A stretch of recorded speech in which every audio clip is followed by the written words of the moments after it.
बड़ी उम्मीदों के साथ अमेरिकी राष्ट्रपति डोनाल्ड ट्रंप रूस के राष्ट्रपति व्लादिमीर पुतिन से मिलने अलास्का पहुंचे थे। ट्रंप को लगा था कि पुतिन पर वो भारी पड़ेंगे, लेकिन शुरुआत से ही पुतिन ट्रंप पर भारी पड़ गए, क्योंकि अलास्का के एयरबेस पर ट्रंप को पुतिन के लिए आधे घंटे का इंतजार करना पड़ा था। पुतिन के स्वागत के लिए ट्रंप द्वारा की गई खास तैयारियां, जिसमें B-2 बॉम्बर्स तक लगा दिए।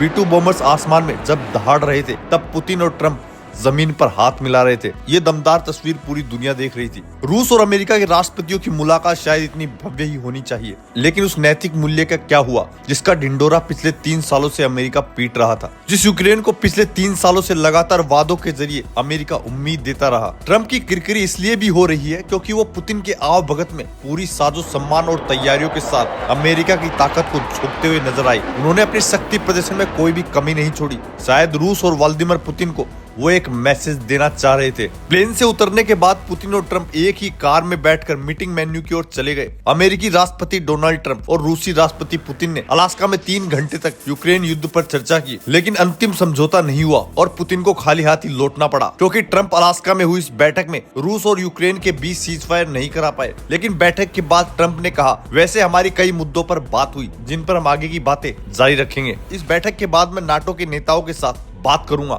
मैं यूक्रेन के राष्ट्रपति जेलेंस्की से भी बात करना चाहूंगा। वो रूसी राष्ट्रपति पुतिन ने कहा कि ये बैठक यूक्रेन में शांति के लिए मार्ग दिखाएगी। मैं राष्ट्रपति ट्रंप से सहमत हूँ, जैसा कि उन्होंने आज कहा कि स्वाभाविक रूप से यूक्रेन की सुरक्षा भी सुनिश्चित होनी चाहिए। स्वाभाविक रूप से हम इस पर काम करने के लिए तैयार हैं। मुझे उम्मीद है कि हम जिस समझौते पर पहुंचे हैं वो हमें उस लक्ष्य के करीब लाने में मदद करेगा। पुतिन ने ये भी कहा कि कोई उकसावे या पर्दे के पीछे की साजिश ना करे और यूक्रेन नाटो में शामिल होने की महत्वाकांक्षा को पूरे तरीके से छोड़ दे। दरअसल ये बहस रूस से युद्ध को लेकर हुई थी। ट्रंप ने कहा कि जेलेंस्की युद्ध विराम ना करके लाखों लोगों की जिंदगी के साथ खेल रहे हैं। ट्रंप ने यह भी कहा कि जेलेंस्की तीसरे विश्व युद्ध के लिए जुआ खेल रहे हैं और आखिरी में रूस से समझौता उन्हें ही करना पड़ेगा। उन्होंने तो खुले तौर पर जेलेंस्की के मुंह पर यह कह दिया था, बिना अमेरिका के रूस से किसी कीमत पर जंग नहीं जीत सकते, जिसके लिए जेलेंस्की बहुत बुरी तरीके से नाराज हो गए थे। उन्होंने इसका विरोध भी किया और ट्रंप से और चिढ़ गए थे। इसी चिड़चिड़ाहट के बीच ये दौरा बीच में ही रद्द हो गया था। और वहीं दूसरी तरफ ट्रंप, जिस रूस को अपना सबसे बड़ा दुश्मन बताते हैं, उसकी आवभगत में कैसी तैयारियां हुई, उसके बाद जेलेंस्की को दुख जरूर हुआ होगा। आपको बता दें कि ट्रंप और पुतिन की बैठक के बाद रूस यूक्रेन युद्ध पर हलचल तेज हो गई है और बड़ी खबर तो ये है कि अब यूक्रेन के राष्ट्रपति से डोनाल्ड ट्रंप मुलाकात करेंगे। पुतिन से मुलाकात के बाद अब डोनाल्ड ट्रंप यूक्रेन के राष्ट्रपति से मुलाकात करने वाले हैं। ये सोमवार को वॉशिंगटन में हो सकती है। दोस्तों, आपको ये जानकारी कैसी लगी हमें कमेंट करके जरूर बताएं।